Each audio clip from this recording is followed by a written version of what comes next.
Dr. Chopra, if you look at the four Gospels and you look at what Christianity historically is accepted as being the most accurate depiction of what Jesus said, did, and etc., you would concede that your conception of an impersonal God would contradict that. Is that right? Oh, yes, absolutely, it would. Okay. And, I disagree with Mr. Koukl that the four Gospels were, written at the time of Jesus' existence. When do you think they were written? Well, according to all scholarly research, anywhere from 60 AD to 100 AD. Yeah, at 62 AD, the book of Acts was finished. That was the account of the early church, and Paul was in prison at that time. We know when he was in prison. By secular history, it was in 62, okay? The book of Acts was written by Luke after he wrote his gospel. That means the gospel of Luke had to be written in the late 50s. All scholars say the gospel of Luke was not the first gospel, but rather Mark was the first gospel and possibly Matthew. So you have two other accounts written before the end of the second decade after the death of Christ. So by that reckoning, within 15 years, you have writings circulating about the life of Christ from people who experienced the very thing. That's good scholarship, and that's standard scholarship. Are there people out there on the fringes that say differently? Certainly, but that's not sound scholarship. I just gave a very good argument for early dating, and it's sound. Okay, I read the recent Newsweek issue, which differed quite a lot from your account. Consider the source. Newsweek and the Jesus Seminar, even those people who are considered very, very radical, even by liberal academic scholars on this issue, they don't draw from the right sources, quite frankly. Okay. You must draw from the right sources. No, there is a wide variety of sources to draw from that mainline evangelical and non-evangelical scholarship to draw from, and they didn't do that. I mean, I just know the field. Do you agree that the King James Bible is like the 18th or 19th iteration since the year 313? No, you have a misunderstanding about how translations take place. This is my field. The translation goes from the Greek into the English from the original manuscripts, and the original language was Greek, so you have one iteration from what I use now, like a New American Standard or an NIV Bible, and what was written then. One iteration, not 18 iterations. There have been other translations that they don't build upon. And you really believe that Christ's version of the truth is the only version of the truth? I think Jesus was right. I think if the Gospels are accurate, and I have every reason to believe that they are in their broad, salient details. And here's a man who claimed to be God, who claimed to be the only way of salvation, who clearly claimed to be the way of forgiveness of sin, and then controlled the forces of nature, raised the dead, healed the sick, cast out demons, predicted his own death and resurrection, and then raised himself from the dead. And eyewitnesses saw this. Now, if that really happened, and that's really the question here, then Jesus has tremendous credibility in my book. And frankly, I'm going to stick with Jesus Christ instead of with Deepak Chopra on this issue. Yeah, but what if I showed you similar accounts in the East about other people? Then I'd have to see whether the justification, if you are just as critical of the historical reliability of those documents as you are of the gospel accounts, and to see if those documents have as well attested evidence for their historical reliability as the gospel accounts. So far, I haven't seen that. Well, I think personally both East and West versions of God are mostly mythical and not historical. Does it come down to the issue of truth, Dr. Chopra, that can we or can we not know the truth about God? I think in a certain state of awareness, when we can experience deep stillness within us, we can get a great taste for it, but I don't think we can, in the relative, ever know the truth unless we are willing to embrace our own uncertainty and take that leap of faith and say, I'll trust the unknown because of what I've experienced. But, my faith doesn't come from a book. Okay. Not even mine. Well,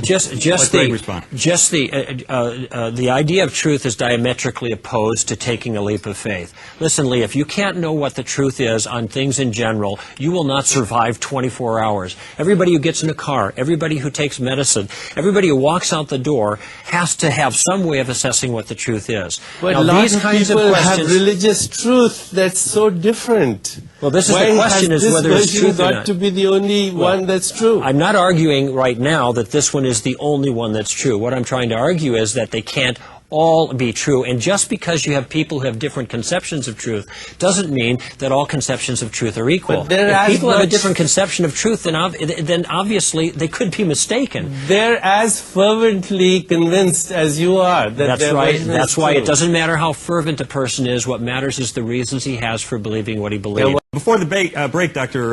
Chopra, you were talking about your concept of God, and we got into the Jesus issue and a little bit of clarity between the difference of opinion between you and Mr. Koukl. You had said that you carry around the Sermon on the Mount, which Jesus delivered, in which he did some of his teaching, and yet Greg was saying that there are other teachings of Jesus concerning judgment, concerning sin, and so forth, that you don't subscribe to. So how can you kind of pick and choose what you want to take from Jesus and mix it with other people? Other people's viewpoints? Doesn't that contradict itself there? The King James version of the Bible is about the 19th iteration. If you go look at the history of Christianity, Western Christianity began about 313 AD when King Constantine decided to adopt it for political reasons. There are versions of Christianity that are quite different. You know, St. Paul went west and then others went east. And even amongst Christians, there are a wide variety of ideas about what Christ said or did not say.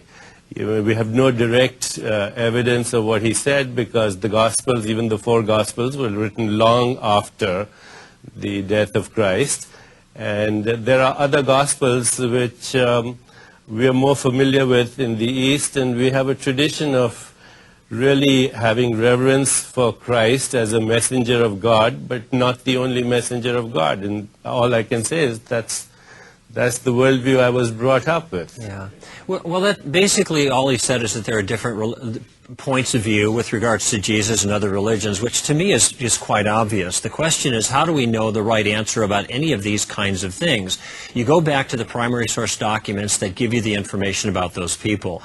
Dr. Chopra is just mistaken in his assertion that that we don't have any good record of the life of Jesus. Actually, Lee, you've done tremendous work on this yourself. There is tremendous, powerful scholarship that demonstrate that the Gospels were written early and not late, that they represent eyewitness reports, and they give us a reasonably accurate view of what Jesus actually said and what he did. And these are the important situations, these are the important details that I'm talking about here. Because people have differences of opinion about it doesn't mean that nobody can possibly know. He said, Dr. Chopra said earlier, who's to say? Well, the answer is the person with the best reasons gets to say. You look at the writings and you see if somebody's accurately represented them. I could take some of the things that Dr. Chopra has said today and I could isolate them and characterize him as a fundamentalist Christian who believes exactly as I do. If I were to do that, he would consider himself ill-abused, and he'd be right.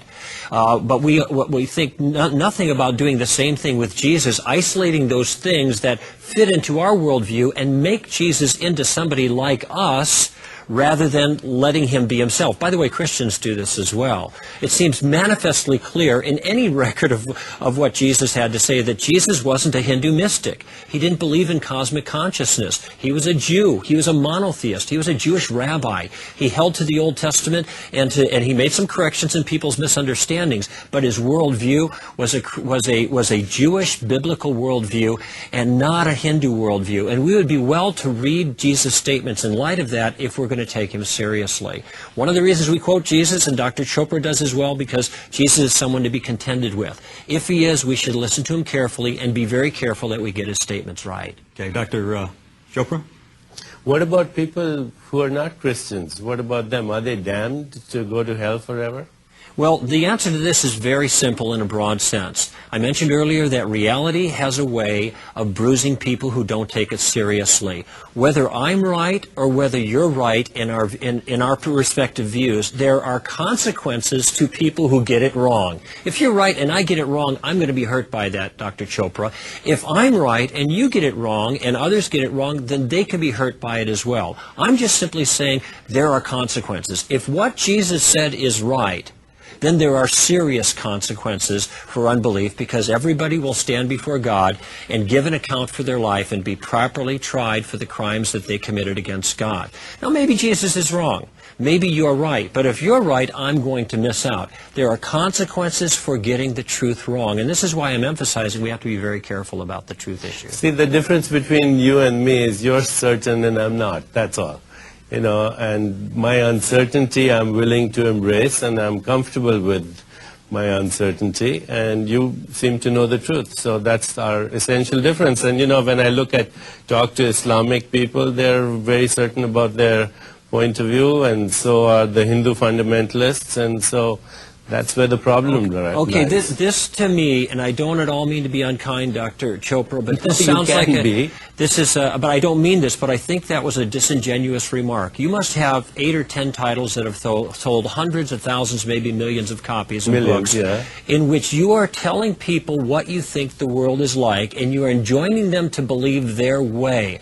Nobody in his right mind would, you're enjoining them to believe like you, and nobody in their right mind would do that unless they were reasonably convinced their view was correct. No, if they weren't, then you have no right to tell people I'm not enjoining people to believe in a certain way. I'm just expressing a worldview. That's all. Yes, but your book is called The Way of Peace, isn't it? They're endorsed by Christians, by bishops, by people all over the world. And, you know, some people agree with me and a lot don't. Right, but if they don't agree with you, you probably think they're mistaken. You can't impose your values on me, and I don't want to impose my values on you. And, you know, when you say I'm being disingenuous, that's not true. Absolutely not true. In fact, I talk about the wisdom of uncertainty in all my books. My only point about disingenuity in this regard was that you say that you're open and you're not certain, but that seems unusual to say when somebody writes so many books that enjoins and encourages people to embrace his beliefs.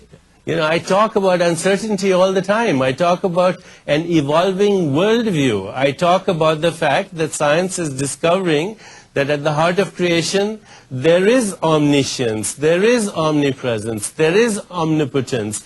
But I cannot conceptualize that in somebody who's a person who has been squeezed into the volume of a body and comes from a particular ethnic background. Okay, well, you can't conceptualize that, but since you're uncertain, it might be the case then, because maybe you can be wrong, as you said, that this point of view is the correct view, even though it's hard for you to conceptualize, that the things that Jesus said taken as a whole... But you seem to be very sure that your point of view is correct, aren't you? I'm pretty confident, but that's because I've looked carefully... Good luck. And that's because I've looked carefully... So are the Islamists, so are the Hindus, so are the Jains, so are the Zoroastrians. This is precisely why psychological confidence isn't enough. You need more than psychological confidence. You need good reasons to support that. And this is why a lot of work that I've done and Leah's done as well is to give reasons for faith. So we're not taking a jump, a leap of faith. It's not religious wishful thinking, but we are trying to build knowledge based on good rationale.